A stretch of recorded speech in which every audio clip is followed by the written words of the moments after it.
Hola, buenos días. Bienvenidos a este webinar llamado Empatía Digital, optimizando encuestas para insights y comunidades online.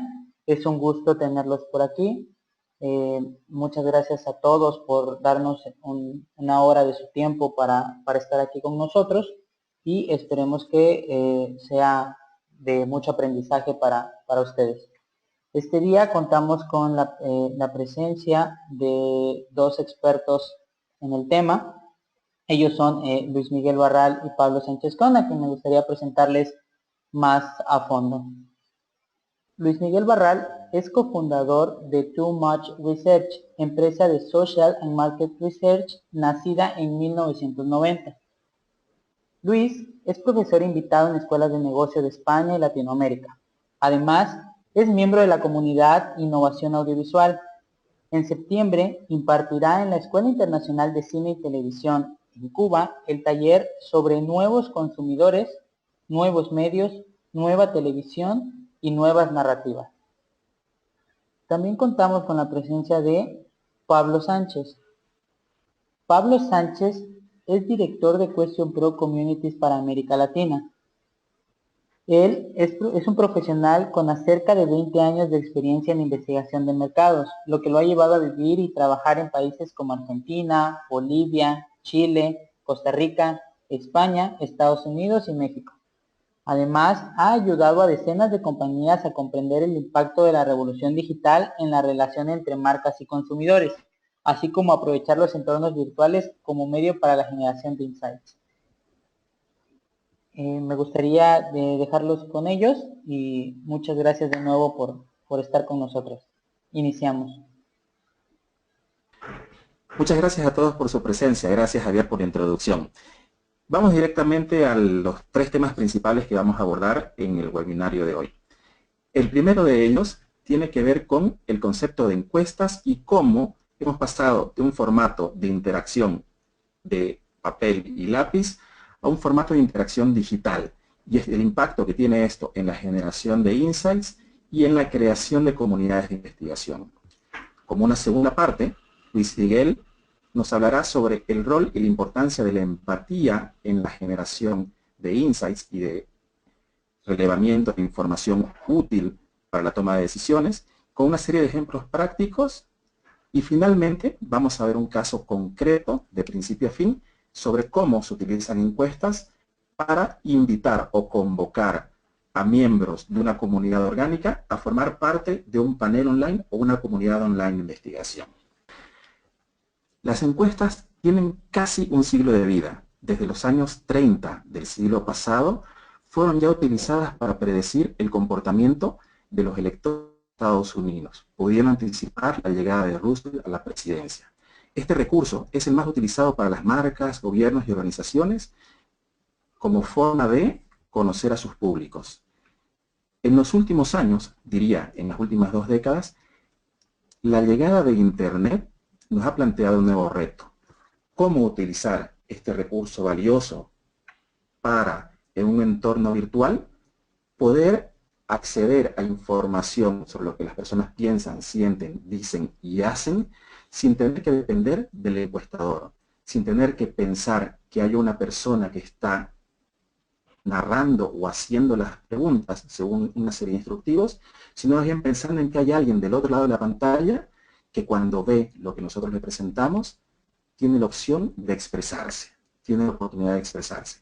Este reto es un reto importante que incluye el desafío de pensarnos a nosotros mismos desde un rol adicional en nuestro oficio de investigadores.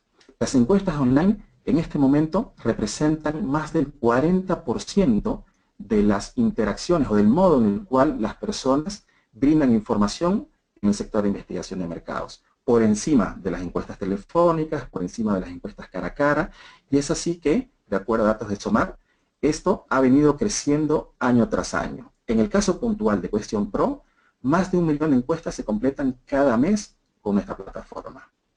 Las encuestas no solamente son un instrumento para la recolección de información útil para la toma de decisiones, sino también pueden servir como una forma de interactuar con las personas antes de que puedan sumarse a una comunidad o a un panel online. Como nosotros sabemos, las comunidades o los paneles online son herramientas valiosísimas para el investigador de mercados, ya que permiten aprovechar la dinámica que se da de manera natural en los entornos virtuales, cuando las personas interactúan entre sí con un propósito y un espacio común, para obtener insights. Sin embargo, no es tan sencillo lograr que las personas se comprometan a participar en estas comunidades de investigación. Es así que la encuesta puede cobrar un rol importantísimo. Puede servir para que las personas conozcan de antemano el tono y los objetivos con el cual van a participar en una comunidad de investigación o en un panel online. Es decir, sirven también para convocar y filtrar a aquellas personas que mejor cumplen con el perfil que nosotros necesitamos para nuestra comunidad de investigación y para que además tengan una predisposición positiva a colaborar. Y esto solo es posible en la medida en la que la experiencia de invitación a participar en una comunidad o en un panel haya sido antecedida por una sensación de que lo que digo es relevante, de que se me está siendo escuchado y que tengo un espacio para expresarme. Es por ello que Luis Miguel, a continuación, nos va a comentar y nos va a explicar en mayor detalle el rol de la empatía en el proceso de generar insights, por un lado, pero también en el proceso de invitar y convocar a personas a que formen parte de una comunidad online. Luis Miguel, cuéntanos un poco a qué te refieres con empatía digital. Hola Pablo, hola colegas de oficio que estáis escuchando este webinario. Muchísimas gracias por esta oportunidad que tengo de poder compartir mis experiencias con todos vosotros. Respondiendo a tu pregunta, Pablo, ¿a qué nos referimos cuando hablamos de la empatía digital? Pues nos referimos a varias cosas, como vamos a ver a lo largo de esta conversación que vamos a tener. Pero por comenzar por algo, diría que la empatía digital comienza en una actitud mental por parte del investigador. Yo personalmente comencé a labrar esta nueva actitud cuando un día, reflexionando con otros colegas de profesión y con un cliente, nos hicimos esta pregunta de, oye, ¿a quién le prestas tú 10 minutos de tu vida más allá de a tu artista favorito, a tu serie favorita, a tus seres queridos, a tus hijos, a tu pareja, a tus compañeros de trabajo? Realmente, ¿a quién le prestas tú 10, 12, 15 minutos de tu vida? Tienen que ser intercambios muy relevantes para que una persona de forma libre y voluntaria quiera dedicarle 10 o 15 minutos a algo. Que una encuesta es eso. Una encuesta es una interacción en la que durante unos minutos, en torno a 10, 15, 20 minutos, alguien nos está dando acceso a su vida.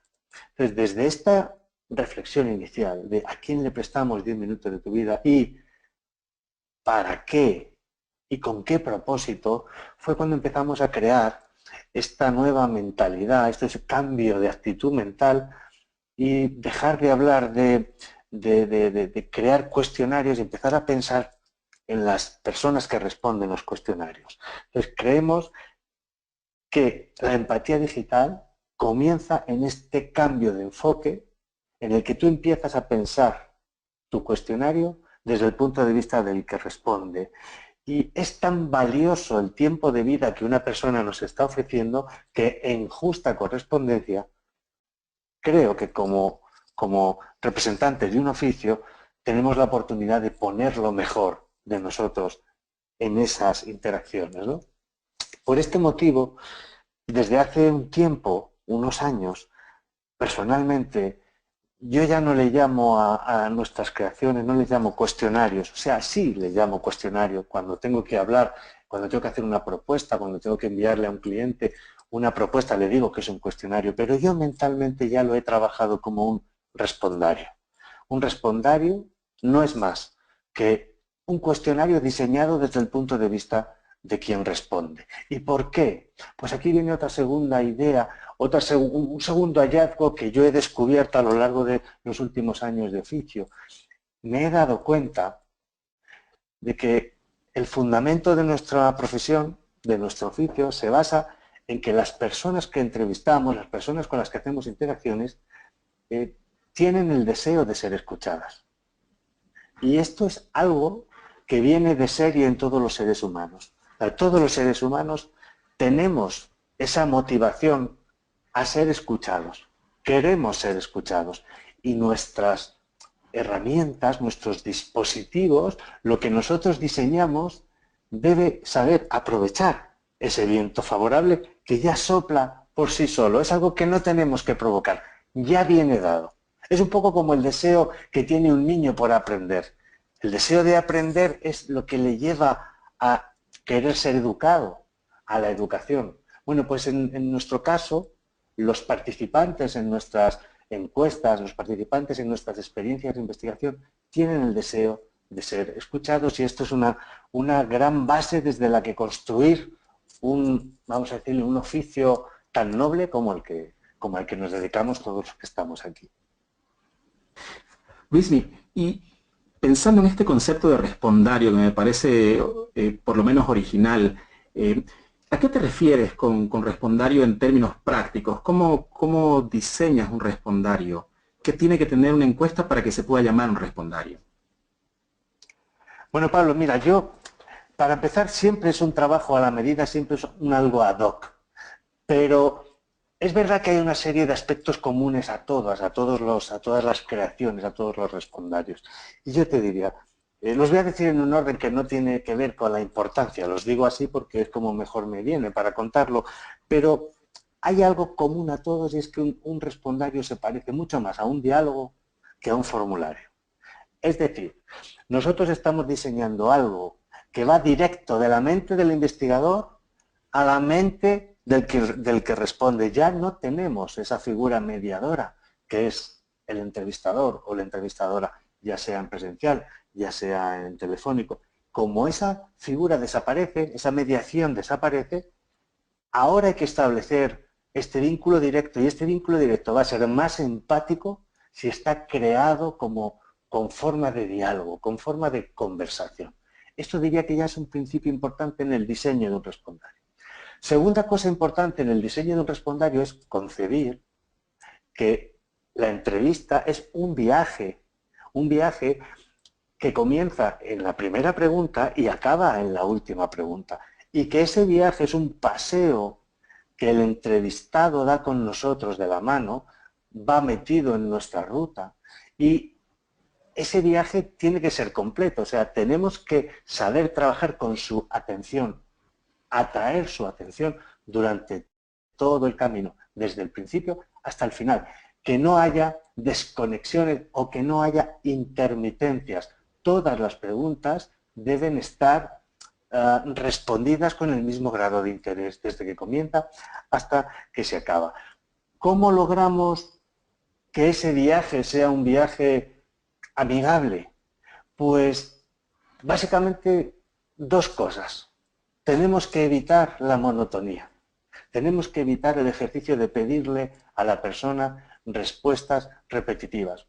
Por ejemplo, todos sabemos, como colegas de profesión, nuestra tendencia a ubicar en los cuestionarios matrices, que son esos cuadros de doble entrada con columnas y filas, donde le pedimos al entrevistado que haga un ejercicio para el cual no está habituado en su vida cotidiana. No estamos habituados a ver la vida en columnas y filas. Los investigadores sí, vemos los datos de esa forma, pero quien responde a nuestras preguntas no. Entonces, tenemos que evitar hacerles preguntas que resultan monótonas y repetitivas y que están en un formato que no se adecua a sus circuitos mentales. Esa es una de las claves. Otra de las claves para que ese viaje sea dinámico, para que ese viaje sea interesante durante todo el tiempo, que sea un viaje completo, es que todas las preguntas sean fáciles de entender y fáciles de responder. Las dos cosas. No me sirve que una pregunta sea fácil de entender, pero sea difícil de responder. Típico ejemplo de pregunta que es fácil de entender y difícil de responder es, por ejemplo, ¿cuántos litros de cerveza ha bebido usted en los últimos 3 meses? Bueno, pues es una pregunta muy fácil de entender, pero realmente el bebedor de cerveza, ya sea heavy, un bebedor heavy user o esporádico, le va a resultar muy difícil responder a esa pregunta. Entonces, ese tipo de ejercicios donde le estoy pidiendo al entrevistado que haga un sobreesfuerzo o le estoy pidiendo al entrevistado cosas que no me puede responder de forma sencilla y fácil, lo que van a hacer es generar fatiga cognitiva, y es muy probable que ese viaje, a lo largo de ese viaje, perdamos la atención de la persona. Bien, seguimos también con otros aspectos que son comunes a todos los respondarios, es que el diseño gráfico de lo que la persona ve en pantalla, tiene que ser un diseño gráfico, yo le digo elegante, en el sentido de que es muy limpio, donde no hay artificios, donde no hay distracciones, donde no tenemos que caer en ese juego un poco narcisista que como investigadores podemos tener de hacer unos cuestionarios muy bonitos, muy articulados, no. El diseño gráfico en la entrevista en pantalla tiene que ser elegante, sencillo, limpio. Funciona muy bien el menos es más en este caso. Hemos de conseguir eso que a mí me gusta llamar el facilitador invisible. El diseño, las proporciones, las formas, los colores, los tamaños, la topología, es decir, la ubicación en la pantalla de las cosas donde la persona tiene que interactuar, todo tiene que ser una armonía, tiene que estar en coherencia para que sea ese diseño elegante y limpio. Y por supuesto, en los tiempos en los que estamos viviendo, tecnológicamente nuestros respondarios tienen que ser responsive, o sea, han de poder ser respondidos del mismo modo en cualquier tipo de pantalla, ya sea el escritorio, ya sea la tablet, ya sea el smartphone, y en el futuro ya veremos, porque el futuro nos puede deparar muchos otros dispositivos. Además de ese diseño gráfico, y en consonancia con la elegancia del diseño gráfico, con la limpieza del diseño gráfico, con la, vamos a decir, la simplicidad, tenemos que diseñar las preguntas, lo que es la dinámica en el cuestionario, de forma absolutamente lean. Yo le llamo lean design, radicalmente lean design. Es decir, lean design significa, por favor, ni una pregunta de más. Todos nos hemos enfrentado en nuestra vida profesional a esta situación en la que, bueno, pues ya que estás preguntando esto, pues pregunta esto otro. Hombre, ahora que estás preguntando por aquí, pues aprovecha y pregunta esto otro. Hombre, pero si eso no es importante para la investigación, ya, pero nos vendrá bien tener este dato porque así, bien, al final, este tipo de parches o este tipo de añadidos que no son el core de la investigación que estamos haciendo, añade grasa al viaje, añade pesadez al viaje, y recordar que eso siempre va a ir en detrimento, va a restar atención de la persona que está al otro lado de la pantalla. Entonces, esta forma de diseñar gráficamente de forma elegante y limpia y dinámicamente pensar en el lean design, ni una sola pregunta además, son clave en el diseño de respondarios. ¿Y qué beneficios tiene esto, Luis Miguel, para el investigador? ¿Por qué es importante diseñar respondarios de este modo?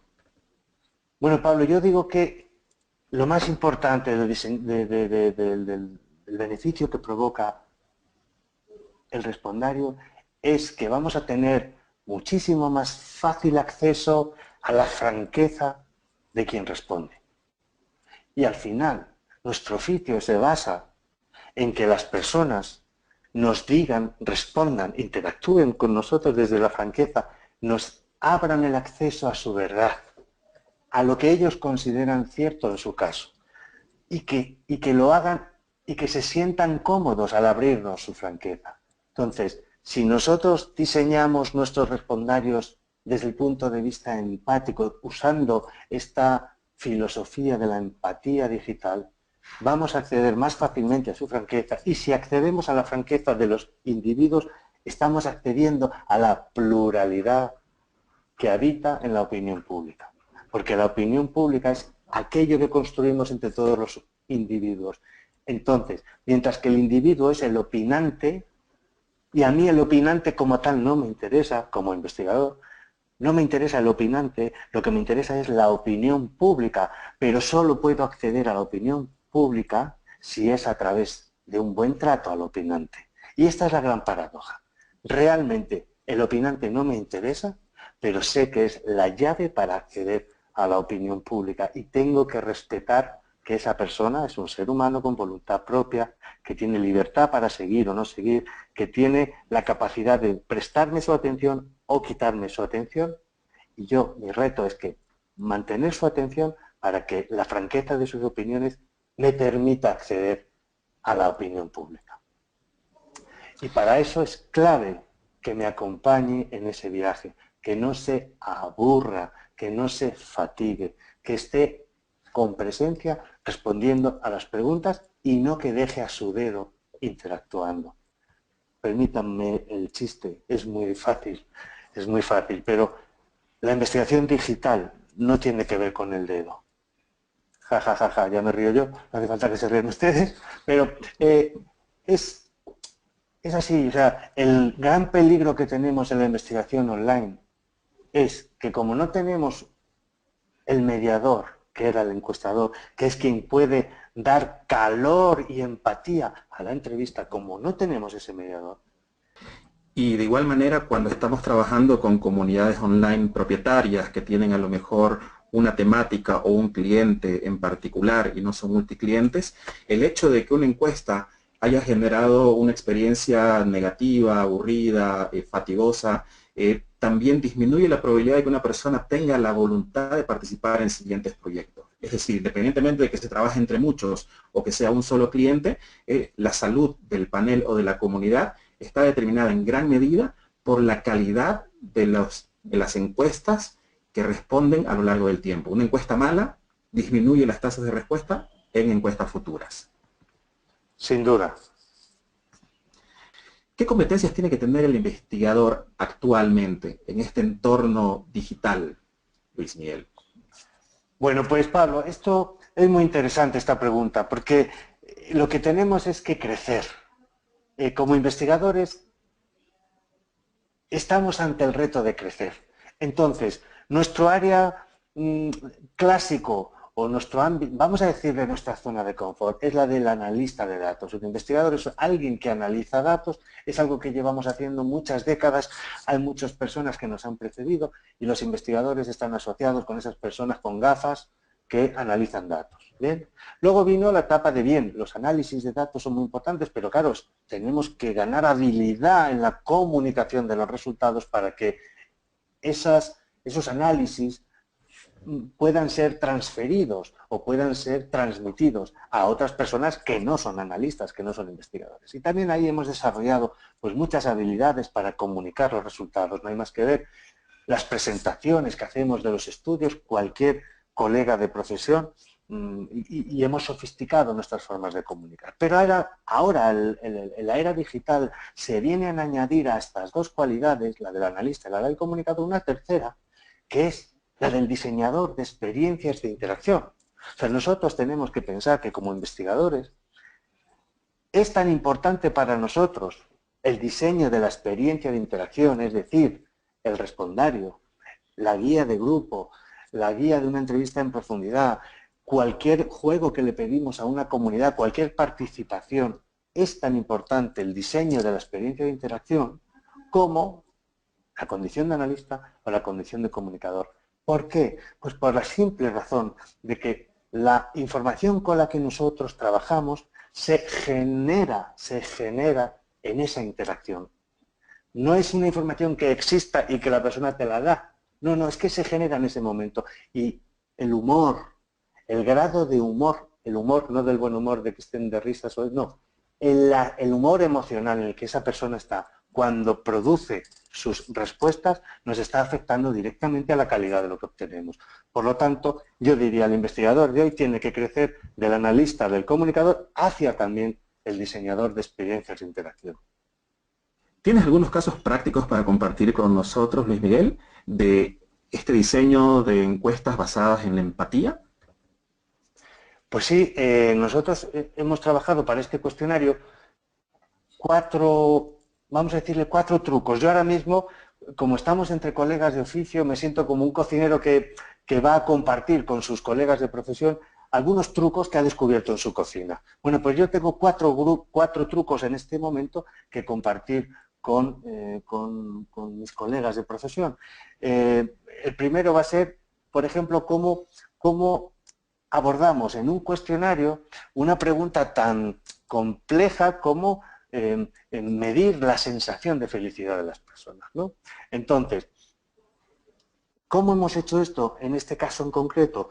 Pues nosotros sabemos que la pregunta sobre la felicidad, digamos, el grado en el que usted vive una vida feliz o no, es una pregunta compleja de responder, sobre todo hay que poner a la persona en situación.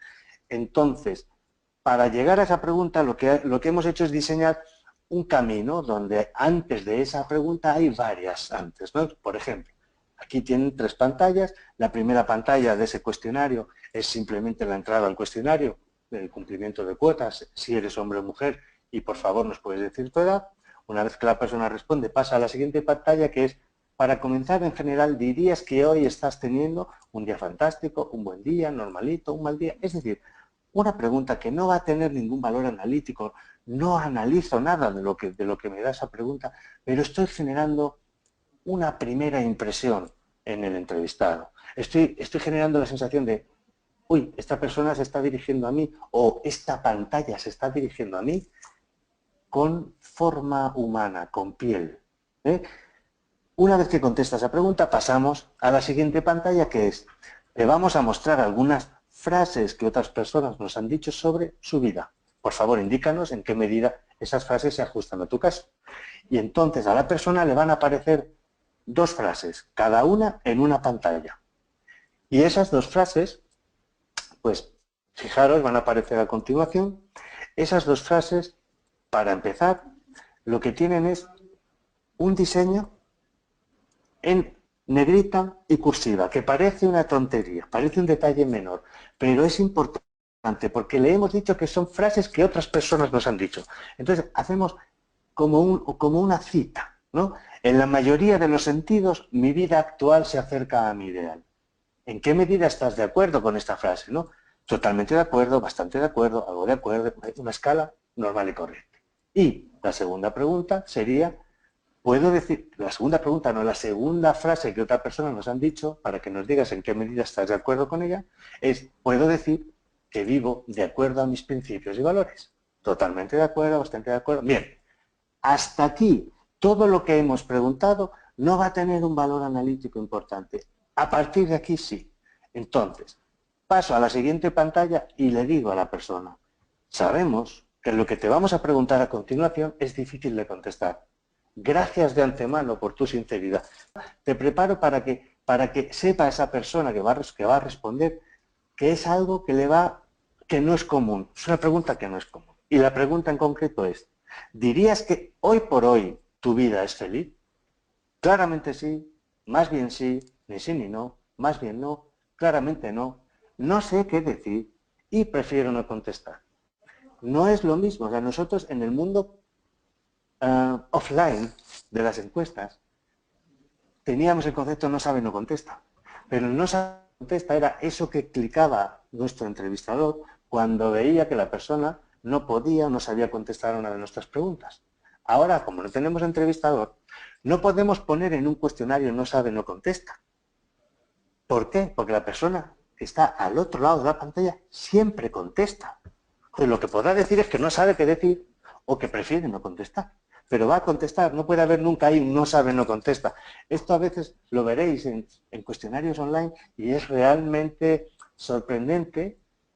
Es un buen síntoma de cuando el diseñador no está pensando en quien responde, sino que solo está pensando en él como preguntador. ¿Bien? Vale, pues en este caso hacemos esta pregunta Y ahora a continuación vais a ver los resultados reales de esta investigación, de esta pregunta. ¿Qué nos ha respondido la muestra? En este caso han sido 800 personas entre 25 y 45 años, españolas, nos han dicho, el 17,5%, como veis ahí, ante la pregunta de ¿dirías que hoy por hoy tu vida es feliz?, nos han dicho que claramente sí, que su vida es feliz. Un 53,6% más bien sí, y el resto, un 28,9%, no nos han dicho que sí. No nos han dicho que sí, ¿vale? Ahora, lo importante no es esto, lo importante es que después hemos podido segmentar a nuestra muestra en 3 grupos, ¿vale?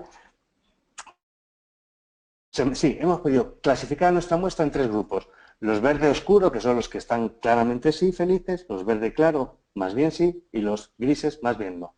Fijaros ahora la correlación que hay entre el grado de felicidad y la situación laboral. En estas 3 primeras barras, tenemos a nuestra muestra dividida en 3 tipos de público. La columna más de la izquierda, donde está ahora la flecha, es la gente que tiene un trabajo que le permite ser independiente económicamente. La flecha de al lado, perdón, la columna de al lado son personas que tienen un trabajo pero no le permite ser independiente económicamente, es decir, generan ingresos pero no lo suficiente como para ser independientes económicamente. Y la columna tercera, inmediatamente a la derecha, son las personas que están en paro, es decir, no tienen trabajo aunque quieren tener trabajo. Observar la correlación que existe entre el grado de felicidad en función de la calidad de mi situación laboral. Cuanto, digamos, mejor trabajo tengo en el sentido de que me ofrece independencia económica, mayor es la sensación de felicidad que tengo. Ahora, en las 3 columnas más hacia la derecha, lo que hemos hecho es hacer un split, es abrir la columna de los que tienen un trabajo que les permite ser independiente. Es decir, los hemos clasificado en 3 tipos de público. Aquellos que su trabajo les apasiona, no solo lo que les gusta, sino que les apasiona, que es la primera columna que veis. La segunda columna es, tengo un trabajo que me gusta, no me apasiona, pero me gusta. Y la tercera columna es que tengo un trabajo que me permite ser económicamente independiente, pero no me gusta. Observen la correlación que vuelve a haber entre la sensación de felicidad y la pasión o no pasión por el trabajo que desempeño, hasta el punto que fíjense cómo en aquellas personas que tienen trabajos que les apasionan, la ratio entre lo verde oscuro, que es claramente feliz, y lo gris, que es no soy feliz, es claramente favorable a lo verde y es el único segmento donde se produce. Entonces, esto lo podemos ver y podemos de aquí sacar un insight porque hemos encontrado una manera sencilla, empática de preguntar a las personas, hoy por hoy, ¿tu vida es o no es feliz?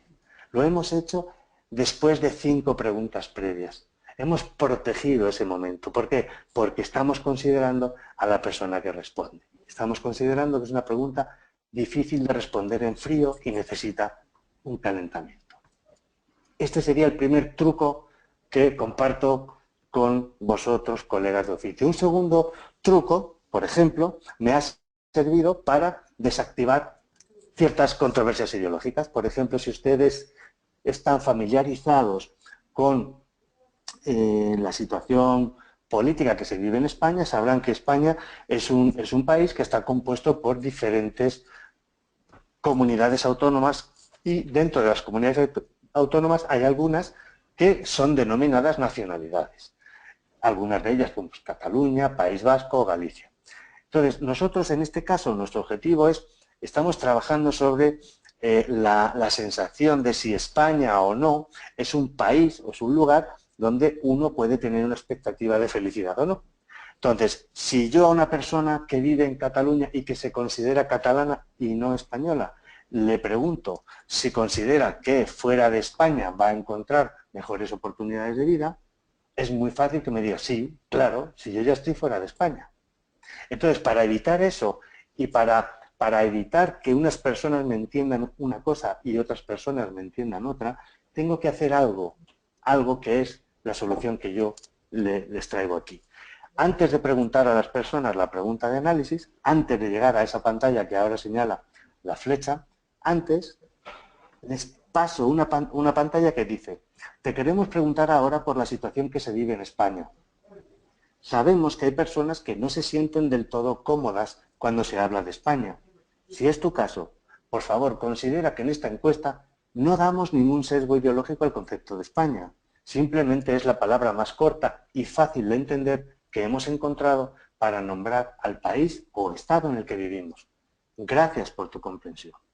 Entonces, una vez que ya he hecho esa introducción, hago la pregunta que viene a continuación.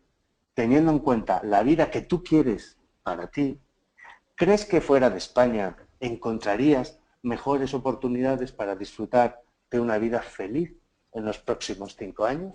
Bueno, entonces ahora esa pregunta me la pueden responder todas las personas comprendiendo todos lo mismo cuando hablamos de España. Que no estoy hablando de tu nación, sino que estoy hablando de ese concepto de nación o Estado, cada uno lo que considere. Vamos a pasar a un tercer ejemplo, un tercer truco, que ha consistido en cómo hemos trabajado un caso en el que pedimos permiso al entrevistado, ¿vale?, ante lo que puede considerar una pregunta impertinente. En este caso, el cliente de la investigación es Spotify. Spotify es una herramienta cuyos argumentos, vamos a decirle, cuyo posicionamiento está influido por muchos factores, y uno de ellos es cómo se relaciona con la publicidad Spotify. Los usuarios de Spotify, en general, reciben menos carga publicitaria que cualquier oyente de cualquier emisora de radio, es decir, la cantidad de publicidad por hora es menor. Sin embargo, el usuario de Spotify es un usuario al que la publicidad le molesta, sobre todo cuando se trata de interrupciones publicitarias que no le gustan o que considera inapropiados. Bien, entonces, nosotros en esta investigación, que lo que íbamos es a buscar, a establecer si la publicidad en Spotify es más o menos eficaz que esa misma publicidad en otras plataformas, por ejemplo, las emisoras de radio, hicimos lo siguiente. Le planteamos a la persona primero una pantalla de: te queremos preguntar ahora sobre la publicidad en Spotify. Como sabes, Spotify te permite escuchar música gratuita de forma legal a cambio de emitir publicidad. Teniendo en cuenta que Spotify es gratis, la cantidad de publicidad te parece excesiva, razonable, más bien poca. Va. Siguiente pantalla. ¿La cantidad de publicidad en Spotify te parece llevadera o llega a ser molesta? Llevadera, llega a ser molesta. Bien. Tercera pantalla.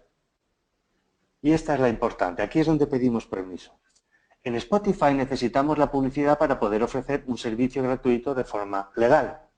Estamos intentando que sea lo menos molesta posible para vosotros, y por esta razón nos gustaría hacerte 6 preguntas sobre publicidad que te llevará menos de 2 minutos contestarlas. ¿Quieres participar contestando estas preguntas, sí o no? Es decir, yo sé que va a haber usuarios de Spotify que se van a sentir incómodos si Spotify les pregunta por publicidad, porque esta encuesta la está haciendo Spotify.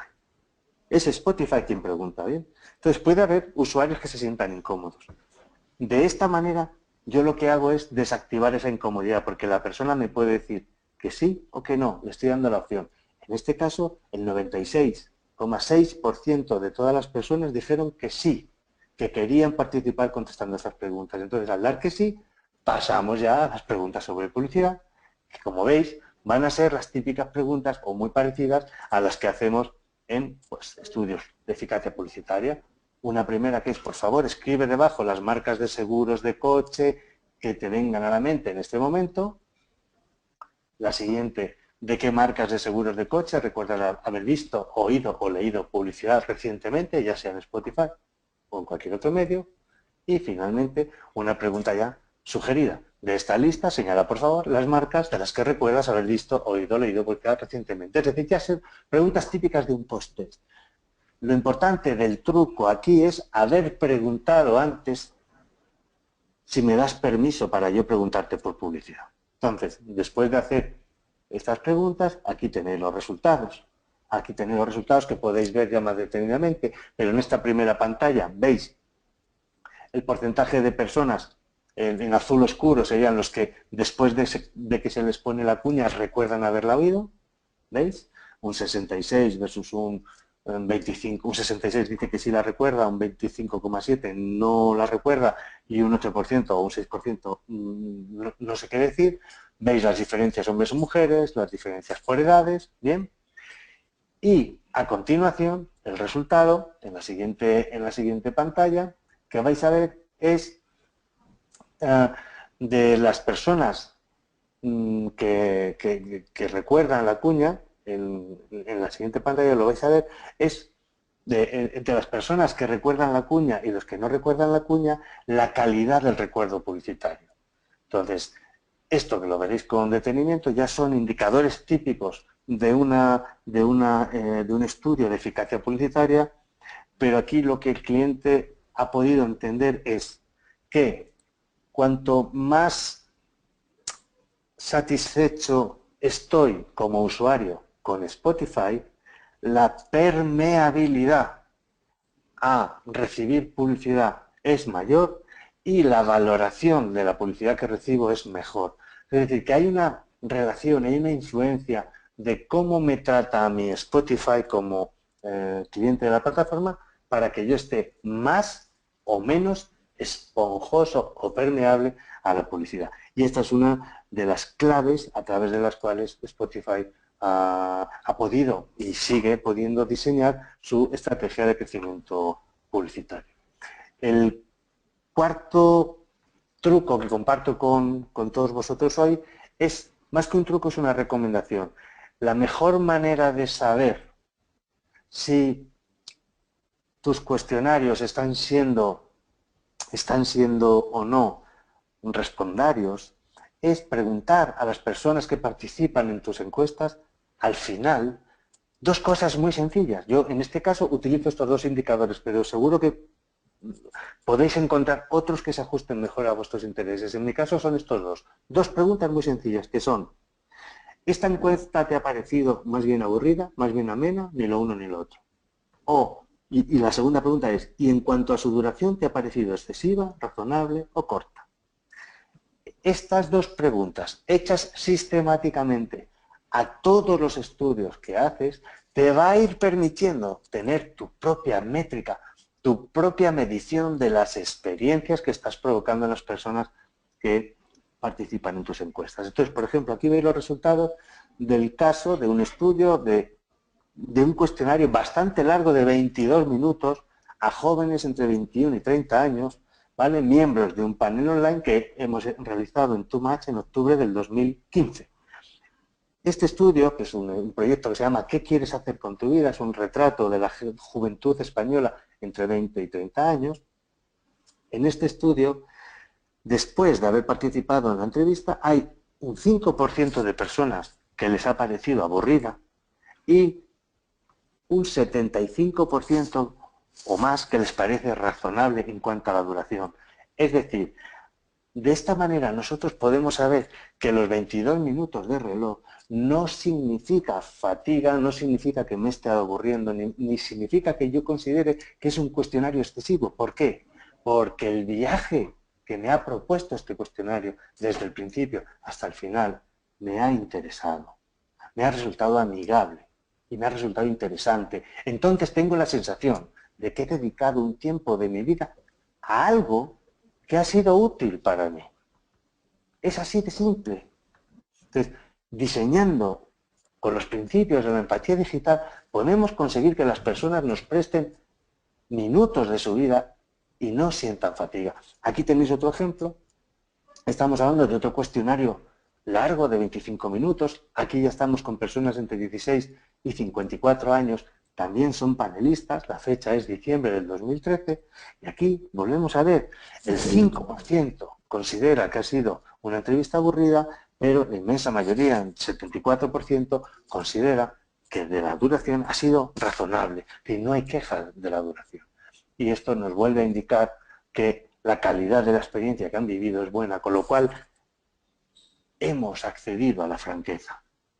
Y la franqueza es esa llave de la pluralidad de los puntos de vista. Entonces, en nuestro análisis estamos accediendo a la pluralidad, en este caso, de la opinión pública española.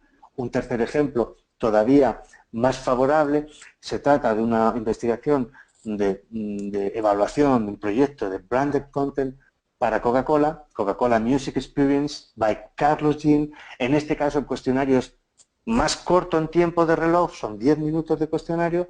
Hicimos 2 muestras paralelas idénticas gemelas y como podéis ver los resultados en las 2 preguntas de si me parece amena o me parece excesiva de tiempo son muy favorables. Es decir, el público nos está diciendo que ha participado en una experiencia que le ha resultado interesante. Entonces, estos 4 trucos, yo me siento muy cómodo comunicándolos, expresando, compartiéndolos con todos vosotros y desde luego sí que me encantaría recibir vuestro feedback y incrementar los trucos que habitualmente empleáis en vuestro oficio para ir consiguiendo mejorar la atención de las personas que nos contestan a las encuestas, ¿no? Muchas gracias, Luis Miguel. Bien, la tercera parte de este webinar tiene que ver con utilizar las encuestas como una herramienta para convocar a personas a participar de una comunidad o un panel online, al mismo tiempo que las conocemos mejor a partir de lo que nos dan en la encuesta y que damos el marco de la relación que vamos a tener de aquí en adelante en la medida en la que acepten formar parte de la comunidad.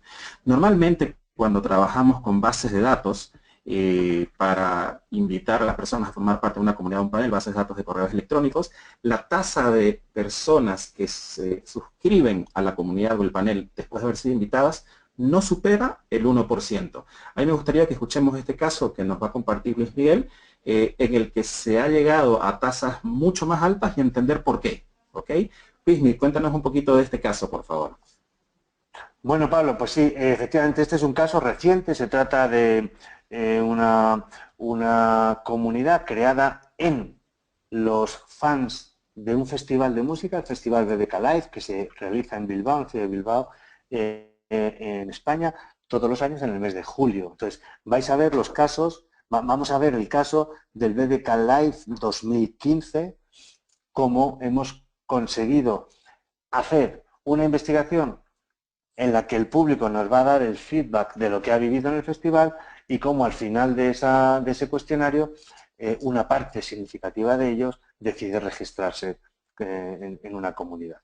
Entonces, aquí tenéis la invitación a participar. Nosotros hemos enviado 26.000 emails a los fans de esta comunidad y se les envía entre 5 y 6 semanas después de haber vivido la experiencia. O sea, la experiencia es de en torno al 10 de julio y este email se envía 5 o 6 semanas después. O sea, ha pasado un tiempo más que relevante ya. Bien, entonces en ese email simplemente se le dice: hola, somos el equipo organizador del Bilbao BBK Live y te escribimos para pedir tu colaboración en una encuesta sobre ti y tus gustos, sobre nosotros y nuestro servicio. Nos será de gran ayuda si nos prestas unos minutos de tu tiempo y de tu franqueza. Junto a NiceQuest hemos preparado un cuestionario para ser respondido de forma totalmente anónima. Es la razón por la que no te saludamos por tu nombre en este mensaje. En agradecimiento a vuestra ayuda, sortearemos entre los participantes 10 bonos para el próximo Bilbao BBK Live 7, 8 y 9 de julio de 2016. ¿Qué dices? ¿Nos echas una mano? Y con 2 botones. Sí, ir a la encuesta y no, prefiero no participar. 2 botones que tienen exactamente el mismo tamaño, que tienen el mismo protagonismo. ¿Bien? Y es muy importante este detalle, que demos a la persona la opción de decir que no. Y ahora vamos a ver por qué. Una vez que enviamos este email, obtenemos estos resultados. Como veis, aquí en la primera columna, veis la parte azul, significa que el 25% de todas las personas que fueron invitadas, el 25,2%, completan la encuesta, o sea, acceden al cuestionario y terminan, empiezan y terminan. Son 6.557 personas. Un 4,4% accedieron, pero abandonaron a mitad de camino. Un 1,1% dieron al botón de no participar. Y aquí me detengo un momento. Esto es muy importante. Solo el 1,1% dice que no quiere participar. Por lo tanto, hay un 98,9% que te está dando permiso para que tú le hagas un recordatorio. Y esto es clave, como vamos a ver a continuación, porque cuando podemos realizar recordatorios, la tasa de respuesta se duplica. Y ahora lo vamos a ver con datos exactos.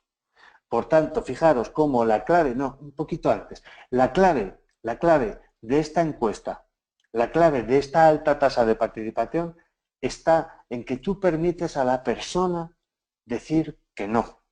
Le permites decir que no. Bien, de estos 6.550 entrevistas, el 31% era de personas que no asistieron al DDK Live del año 2015, eran de otros años, y un 69% sí habían asistido a la edición del 2015. 4.519 personas. Con estos 4.519 se hace la investigación, se hace todo el cuestionario y se hace el informe de resultados. Entonces, ¿cómo es la dinámica de la tasa de participación? Pues lo vamos a ver en la gráfica siguiente. La gráfica siguiente, que no pertenece a este estudio, pertenece a otro exactamente hecho con el mismo patrón, con el mismo método, y el patrón es el mismo.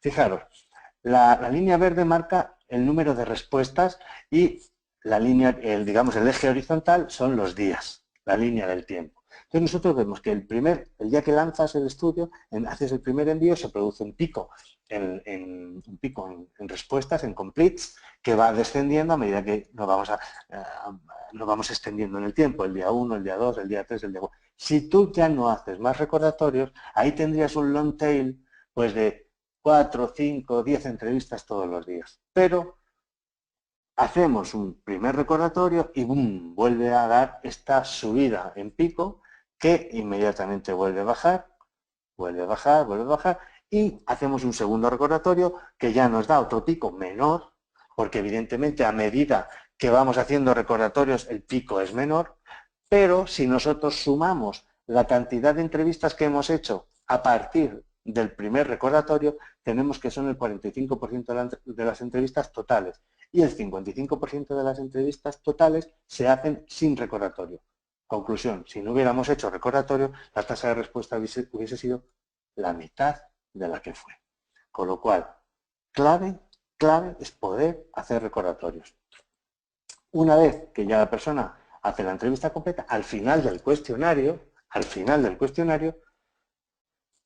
le aparecía una pantalla en la que BDK Live, es decir, su marca, le decía: te invitamos a conocer, en este caso, NiceQuest, que es el panel o la comunidad multicliente a la que se estaban registrando o se iban a registrar los participantes. Te invitamos a conocer NiceQuest, una web donde participas en encuestas y a cambio recibes regalos. ¿Vale? Es gratis, no vas a recibir publicidad nunca. Entonces la persona se le pedía en esta pantalla que indicara su nombre y su email, nada más. Su nombre y su email, y nada más. Y si quería profundizar en qué es esto de NiceQuest, pues tiene la oportunidad de darle a un clic en un vídeo donde se le explica de forma honesta, transparente y muy fácil de entender de qué se trata NiceQuest. Bien, de esta manera la persona mete su nombre, mete su email, da al botón de registro y luego recibe en su correo un email de confirmación. ¿Cuáles fueron los resultados? Los resultados en este estudio han sido los siguientes. Como veíais, 26.000 invitados a participar, abandonaron 1.147, empezaron la encuesta y la abandonaron 1.147, empezaron y completaron 6.557, dejaron sus datos 1.778, es decir, en esa página de registro 1.778 personas dejaron su nombre y su email, y 1.435 confirmaron el email de registro cuando les llega a su bandeja de correo. Es decir, el 5,5% de todos los invitados a participar. Esto es un resultado que supera, que quintuplica a lo normal. ¿Cuáles son las enseñanzas? ¿Cuáles son las claves de por qué se ha dado este resultado? Pues las claves, lo que nosotros hemos aprendido y lo que queremos trasladar son muy sencillas. Primera clave, la confianza total entre cliente e investigador. En este caso, BBK Live y nuestra empresa Too Much están en absoluta confianza el uno con el otro, y eso lo que hemos logrado es que el cliente nos ceda con todos los requisitos legales habidos y por haber, por supuesto respetando las leyes escrupulosamente, nos ceda una lista de emails, nada más, no se necesita nada más, ni el sexo, ni la edad, nada, solo el email. ¿Por qué? Porque luego ya todas las preguntas, todos los datos que le vamos a pedir a la persona ya se las hacemos en el cuestionario.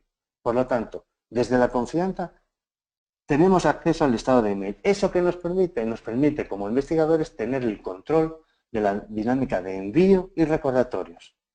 Es decir, nosotros somos los que nos encargamos de enviar los emails, de filtrar a las personas que ya no tienen que ser enviadas un recordatorio, de hacer ese trabajo que normalmente el cliente no lo hace, no le gusta hacerlo y no está preparado para hacerlo. Entonces nosotros sí lo podemos hacer, por lo tanto invitamos y recordamos, y esto implica que la tasa de participación se duplica. Tercera clave, que el email de invitación sea empático, el email de invitación a participar sea muy empático y esté firmado por el cliente.